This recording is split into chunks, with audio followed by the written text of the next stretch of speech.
10-minute drill. This is a big one. Is brought to you by Lloyd's Construction and Consulting, providing first-class construction services on 1010XL. Let's go, let's go, let's go. Hit it.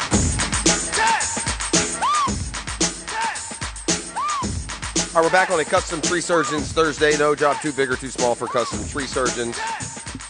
We'll be diving into the Tiger Woods situation with the experts coming up here in about 15 minutes. Was there a need to have a headline story, Tiger not drunk? 7:15 in the morning, did he? Yes. You thought he was drunk? No, because... Did you ever think he was drunk at all? No, but many in our industry did. Many in our industry put that out there. There was a lot of speculation because of how he looked Sunday during that how interview. How he looked and what happened to him previously, and it's a question that wasn't drunk. Well, if you want to question, which I wouldn't do, I don't think that's appropriate to question if you're under the influence. There's a guy on CNN in L.A., and they went to him, and the first thing he did is suggest that Tiger Woods might have been, and then he finally walked it back after he got criticized. But, I mean, it's not the first thing you say. But my point is, if everybody's going to sit there and suggest it, then, yeah, the media should go sit there and announce that. Because normally speaking, when things like this happen, and you know how it works when they say somebody did something and they didn't do something, it's always the fixing of the something is on page 7 instead of the lead. I guess I have a lot more. So, yes. My sources are more traditional. I saw no one report that Tiger was drunk. I'm not saying they reported it. I'm saying, and I'm not saying it was drunk. Well, that's what they're saying. I mean, that's what the sheriff said, drunk. I mean, I'm just curious. There's people that thought he had like 4 Bloody Marys and got in the car, or? I don't know. Yeah. I don't know what people thought. I'm just telling you that I think that's fair because I think the latest one is Tiger Woods doesn't remember being in the car crash, which that would be not surprising. I think it's something so traumatic that and the shock and that maybe you don't remember something like that. But you worry about Tiger and look, the influence and drunk are two different things. I'm not suggesting one way or the other, but the guy has a documented issue with pain pills. That's all I just said. And a ton of pain. But that, again, I thought the word drunk in particular, that's a different word. Yeah. So that one I thought was a little bit stark, but not a big deal. Dan, we have attributed advancements in sports and production and statistics to today's athletes, bigger, stronger, and faster. Okay. Right? For the most part. You know, NFL offensive linemen are 350, not 250. Home runs now travel, 390 feet, not 320 feet. Okay. 40 times every year at the combine or faster than the year before. In the NBA, there's a startling development. It has nothing to do with bigger, stronger, faster. It has to do with the absence of conscience. When did it become okay? And it's more than okay. I'm not talking about shooting threes. I'm not talking about shooting threes. I'm talking about shooting the ball from, like, pull-up, planned jumpers from logos and sideline hash marks. From the two who I see do it from 35 feet. Oh, it's bombs away, baby. The two I see do it consistently are your guy and Dame. But Steph Curry will do it. And Steph Curry. They'll do Luka it. Doncic will do it. But what really drove it home for me last night is I guess once you get hot now in the NBA, you have free reign that if you're past the half-court line and you feel like you got a smooth jumper, shoot it, man. Your boy Danilo Gallinari last night. 10 3-pointers for Atlanta. Franchise record. He started at the line, and then by the end, he's like Trae Young logo shots. It's like, when did that become okay? When does that become a good shot? Well, if they're going in, it's a good shot. Maybe we could have shot it that far all along. Did you win? But we killed him. Well, I'm not. It's not a complaint. Yeah, it is a underreported.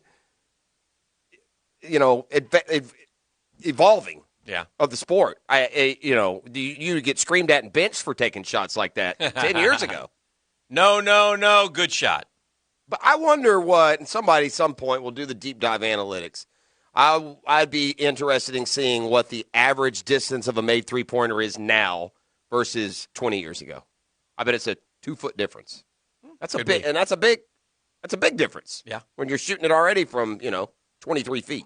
The big news yesterday for the NBA was that they put out the second half schedule and a lot of games in less days. They're going to have to really get after it here to sort of get through it. And the second biggest story to me was the fact that the Lakers' midseason lull continues as they get hammered by Utah.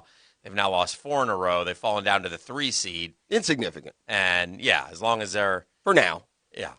I mean, in the middle of the year, it's and even if they don't have Anthony Davis and Schroeder, they won't lose like this when it matters. They won't win, though. Well, they will not win. Yeah, it wouldn't be the favorite. I'll stand by that. Yeah, it wouldn't be impossible. Yeah, I would almost deem it next to impossible if you have Anthony. Well, the only reason that I say it's not impossible I'll give you Schroeder back because LeBron has done this already with that kind of support staff. Yeah. I mean, he did it in Cleveland year after year. This team's still better than his Cleveland teams. Most of them, not all of them, but most of them. Not the one that won. Yeah. Schroeder and Kyrie. No, well, he ain't playing either, so that's another guy that's out. I'm saying I'll give him back to him. Yeah. You can have him. No. Still not going to win unless you get AD back. Now, if you get AD back, everything's fine. I think that's the. I'll tell you who's not going to win: the best team in the West. So there's that would be my response. So I don't know if the Lakers will win or not, or who's going to win. But I'll tell you who's not: the Jazz, because you know who they are. The Atlanta Hawks West. This is the 2015 Hawks all over again, who had the best record in the league, beat LeBron 3 out of 4 times in the regular season, had the number 1 seed, went all the way to the Eastern Conference Finals. Cleveland 4, Atlanta Zippo. I see the Jazz season ending something like that. Chris Doering is a SEC Network guy. Okay. He is a noted Gator. Yes, he is. He was a wonderful football player in college. Does a great job. Had a very interesting thing to say yesterday. Did you see what he said? I didn't. So, and I don't know what the I don't know where it came. I don't know. It might have been on the SEC Network. And we'll play it later. Beef, you could probably find it on Twitter.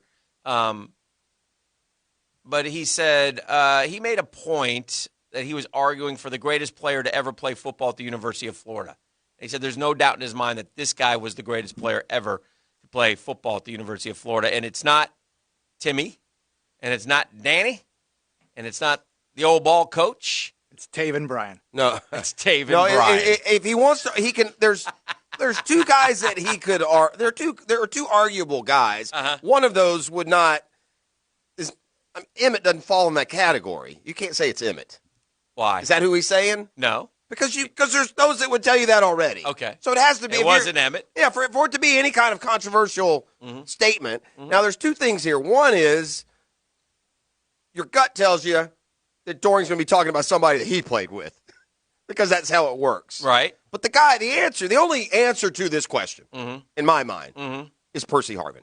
That's who he said. Yeah. That's the only guy that you could make that argument. But that narrative's changing. You say that enough, and people don't really – he's not underrated anymore, I don't think. Right. I don't necessarily think he's the best player to ever play at Florida. The greatest player to ever play at University of Florida. I thought he said, well, if you said the greatest athlete, it would be hard to argue. The greatest player, he was awful good. He'd be up there. Yeah. Is he the greatest player to ever play? I don't know. It's tough because the quarterbacks, it's not. Percy was great. It was good what he did. He was very important to that offense. He ain't as good as Emmitt Smith. Give me a break. He made a good point. Give me a break. He ain't Emmitt. One of the points that he made, and by the way, the other guy that I would say, Wilbur Marshall. Yeah. I would argue. You would.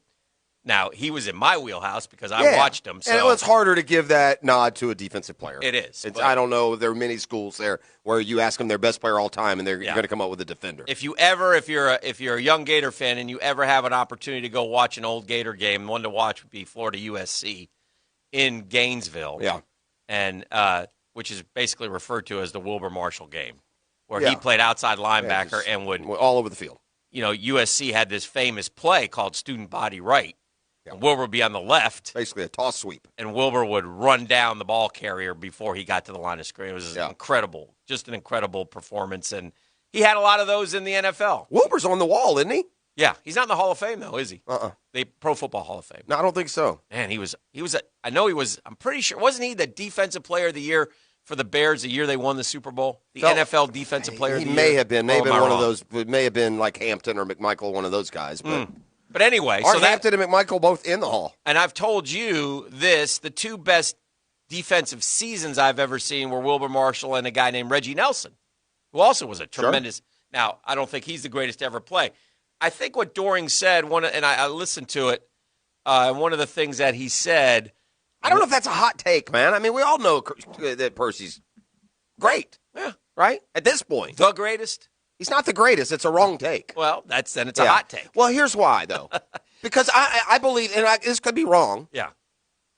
But if the Florida Gators didn't have Percy Harvin, they may have still won it all. If they didn't have Tim Tebow, they definitely would not have. End of story. So he can't be greater, by definition, if somebody else on the team would have kept you say that. Yeah. And then I would say, okay, that's fair. Okay. But let's go back to the 2008 Gators. Okay? And then let's go to the 2009 Gators. Who didn't they have? They had Tim. They didn't have Percy. Did they win it all? Well, they went 11-0, though. Did they win it all? No, they didn't. So you see what I'm saying? So, and if you go back to 2009, by the way, what was the big talk?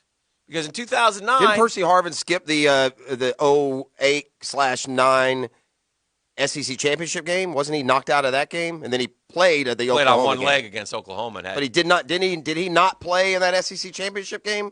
Wasn't that Dempson Rainey? I could be wrong on that. He may have played some. I'm not sure. But I would say this. Yeah, he didn't. Well, that's maybe the biggest win in school history. Okay, but you just said if they had Tebow. They had Tebow. You just said if they had Tebow, they wouldn't. They weren't going to win it all. Or if they had Percy, Tebow would have won it all. And they had Tebow in 2009 and didn't have Harvin. And they didn't win it all. And they didn't have the Pouncey. They didn't have, a lot of guys. That team was every bit as good. It was not. 08 was better than 09.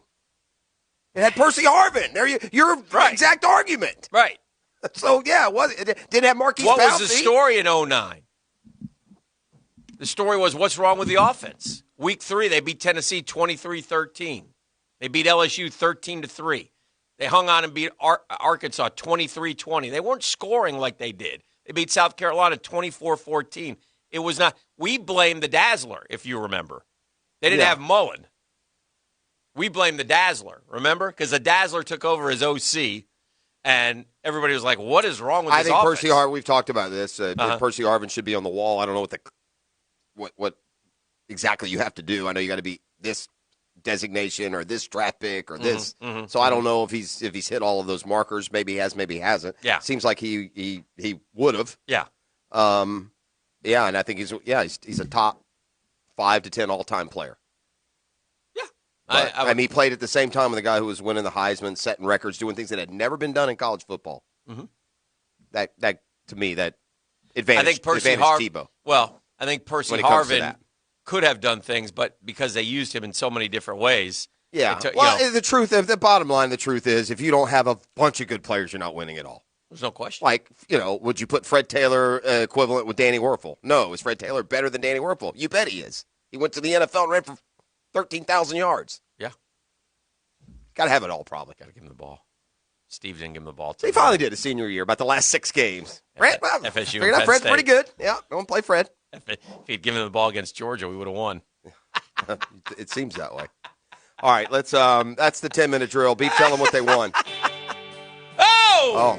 Kick it up, Beef. Oh, They're going to see the Eagles? Not exactly. Oh, that's too bad. But pretty close. But nonetheless, a right reasonable there. facsimile. Does it sound just like this? Hell yes, it does, Dan. Okay. Close your eyes. It's like you're there. Does it sound like this? I've been running down the road. No? No. Does not sound like that? good. No one would go. They wouldn't go? Yeah, that would be a Nothing problem. sounds that good, Dan. Why not? Because that sounds awful. Yeah. Two that want to stone me. So good. No shit. Take it No easy. Not a good reader of the room. What are you talking about? Doctors love the Eagles. It's a documented fact. Can't read the room. Give me a number, Danny. No. Number 3. Let me give the number. You might That's fine. sing it. You might sing the number. Caller number 3 right now at 641-1010. Going to go home with a pair of tickets for Classic Albums Live, doing the greatest hits of the Eagles coming up April 17th at the Florida What if we Theater. all sang it together? Like Harmonize. No, probably not. Well, never mind the suggestion and the guessing. We're going to go. Winslow, Arizona, such a fine sight to see. Beautiful. We got It's a girl, doctors my are here. Y'all brought Lord, in a Tylenol. flatbed Ford. Can you kill the mic? Earplugs.